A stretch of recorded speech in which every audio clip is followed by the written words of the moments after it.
देश અને રાજ્યમાં કાળી ચૌદસના પાવન પર્વની ધામધૂમપૂર્વક ઉજવણી કરવામાં આવી તેમ ગાંધીનગર જિલ્લામાં પણ વિવિધ કાર્યક્રમોનું આયોજન કરી કાળી ચૌદસના પાવન પર્વની ઉજવણી કરવામાં આવી। ગાંધીનગર જિલ્લાના વાસણિયા મહાદેવ મંદિરની સામે 51 ફૂટ ઊંચી પ્રતિમાવાળું હનુમાનજી મંદિર આવેલું છે અને આ વર્ષોથી ચાલી આવતી પરંપરા મુજબ કાળી ચૌદસના પાવન પર્વે આ હનુમાનજી મંદિરે સુંદરકાંડ પાઠનું આયોજન કરવામાં આવે છે તેમ આ વર્ષે પણ સુંદરકાંડ પાઠનું આયોજન અમાસના ગામે આવેલ શ્રી વિજય હનુમાન આશ્રમના મહંત બાબુના વ્યાસપીઠ મહાદેવ ખાતે આવેલા હનુમાનજી મંદિરે સુંદરકાંડ પાઠનું આયોજન કરવામાં આવ્યું હતું, જેમાં મોટી સંખ્યામાં ભાવિક ભક્તોએ આ સુંદરકાંડ પાઠમાં ભાગ લીધો હતો। સુંદરકાંડ પાઠ પ્રસંગે આ મંદિરના ટ્રસ્ટી મહેન્દ્રસિંહ વાઘેલા તેમજ હરિભાઈ ચૌધરી કલોલ તેમજ માણસાના પૂર્વ ધારાસભ્ય સુરેશભાઈ પટેલ તેમજ આ સુંદરકાંડના દાતાશ્રીઓ તેમજ અન્ય મહાનુભાવો ઉપસ્થિત રહ્યા હતા। આ પ્રસંગે ઉપસ્થિત મહાનુભાવોએ જણાવ્યું હતું કે વર્ષોથી ચાલી આવતી પરંપરા મુજબ હનુમાનજીના મંદિરે દર કાળી ચૌદસે સુંદરકાંડ પાઠનું આયોજન કરવામાં આવે છે, જેમાં મોટી સંખ્યામાં ભાવિક ભક્તો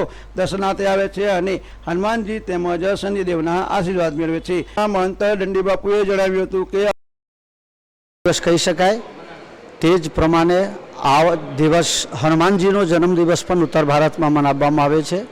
આજના દિવસ એ નરક ચતુર્દશીના રીતે પણ વર્ણન છે કે જે લોકો આ ચતુર્દશીનું વ્રત કરે છે એને નરકમાં જવું પડતું નથી। એ પ્રમાણે આને અનંત ચતુર્દશી પણ કહેવાય। આજે જે એક કામ કરે એને સત્કાર્ય કરે, એક સત્કારના અનેક ગણા અનંત ફલ પ્રાપ્ત થાય। સુંદરકાંડનો પાઠ હનુમાનજીની પ્રસન્નતા માટે થાય છે। અહીંયા વાસણિયા મહાદેવ પાસે 51 ફૂટ ઊંચી હનુમાનજીની મૂર્તિ છે। અમારા આશ્રમમાં શ્રી વિજય હનુમાન આશ્રમમાં ઘણા લોકો દર્શન કરવા આવે છે। તો હું વર્ષોથી સુંદરકાંડનો પાઠ લગભગ 11,000 ઉપર પાઠ કર્યા છે મેં। તો અહીંયા દર વર્ષે હું પાઠ કરવા આવું છું। વાસણિયા મહાદેવ શંકરસિંહ બાપુ મહેન્દ્રસિંહ બાપુ હોય છે અને હજારો માણસની ઉપસ્થિતિમાં સુંદરકાંડ પાઠ કરીએ। એક પાઠ હું કરું, મારી સાથે 1000 ઉપર પાઠ થઈ જાય અને હનુમાનજી મહારાજની ખૂબ ખૂબ કૃપા બધા ઉપર રહે।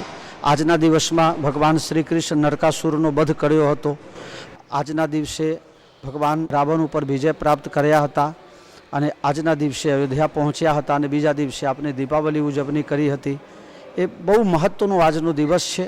તંત્ર મંત્રની ઉપાસના માટે, સિદ્ધિ માટે આજનો દિવસ ખૂબ સરસ છે। તો મહાકાલી માતાનો મંત્ર, હનુમાનજીનો મંત્ર ઉપાસના બધાએ કરવું જોઈએ। બધાને હનુમાનજી મહારાજ રાજી રાખે। સર્વે અપી સુખિનઃ સંતુ, સર્વે સંતુ નિરામયા, સર્વે ભદ્રાણિ પશ્યંતુ, મા કશ્ચિત દુઃખમાપ્નુયાત। ઓમ શાંતિ શાંતિ સુશાંતિર્ભવતુ।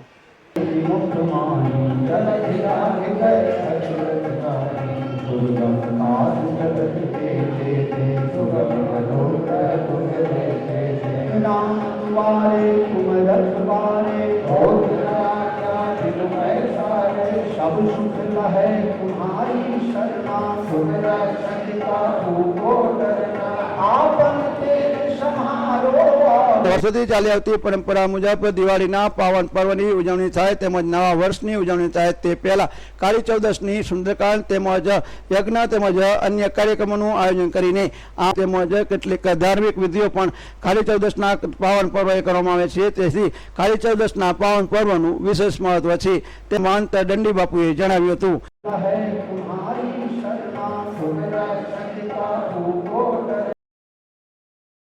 પ્રસંગે ઉપસ્થિત ભાવિક ભક્તોએ જણાવ્યું હતું કે ચૌધરી પ્રકાશભાઈ ગોવાભાઈ, ગામ બતપુરા, તાલુકો માણસા, જિલ્લો ગાંધીનગર, માજી તાલુકા સદસ્ય, MIDI ડિરેક્ટર, મહેસાણા ડેરી।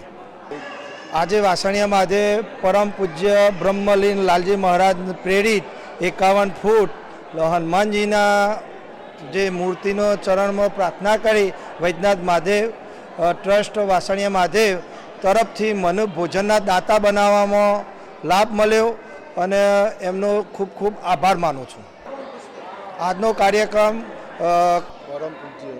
પરમ પૂજ્ય દંડી બાપુના સાનિધ્યમાં સુંદરકાંડનો જે પાઠ હતો એનો લાભ મળ્યો અને દર દિવાળીના કાળી ચૌદસના દિવસે સુંદરકાંડ અને ભોજન હોય છે અને બીજું ગુરુ પૂર્ણિમાના દિવસે લાલજી મહારાજના ચરણોમાં તેઓ સુંદરકાંડ અને ભોજનનો દાતા હોય છે। એમાં આ સાલ મને જે ભોજનના દાતા બનાવવામાં લાભ મળ્યો તે ખૂબ ખૂબ આ મંડળનો આભાર માનું છું. આ સુંદરકાંડ પ્રસંગે ઉપસ્થિત ભાવિ ભક્તોએ જણાવ્યું હતું કે અમને હનુમાનજી તેમજ મહાદેવમાં અપાર શ્રદ્ધા અને વિશ્વાસ છે અને વર્ષોથી ચાલી આવતી પરંપરા મુજબ આ મંદિરે સુંદરકાંડ પાઠનું આયોજન કરવામાં આવે છે તેમ આ વખતે પણ સુંદરકાંડ પાઠનું આયોજન કરવામાં આવ્યું છે. આ સુંદરકાંડના આયોજક દાતાશ્રીઓ તેમજ ભોજનના દાતાશ્રીઓ તેમજ આવતા વર્ષે યોજાનાર સુંદરકાંડ પાઠના દાતાશ્રીઓનું આ મંદિરના ટ્રસ્ટીઓ દ્વારા સન્માન કરવામાં આવ્યું હતું તેમજ આ સુંદરકાંડ પાઠના આયોજન માટે તેમનો સહકાર આપવા બદલ તેમનો આભાર માનવામાં આવ્યો હતો.